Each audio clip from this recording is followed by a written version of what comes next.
ఓం నమ శివాయ. శివుడి జన్మ రహస్యం మీకు తెలుసా?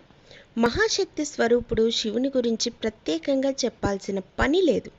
నిత్యం పూజలు అందుకుంటూ ఉంటారు ఈ పరమశివుడు. అలాంటి శక్తివంతుడైన శివయ్య జన్మ రహస్యం గురించి తెలుసుకోవాలి అని చాలామంది ఆసక్తిగా ఎదురు చూస్తూ ఉంటారు. అయితే మనం శివుని జన్మ రహస్యం గురించి కొద్దిపాటిగా శివపురాణం ప్రకారంగా, హిందూ పురాణాల ప్రకారంగా త్రిమూర్తులలో శివుడు ఒకడు.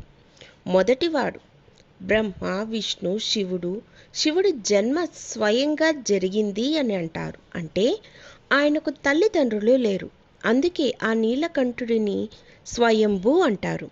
పంచభూతాలను శివుడు అందుకే కంట్రోల్ చేయగలడు. దీంతో శివుడికి మృత్యువు అనే భయం కూడా లేదు.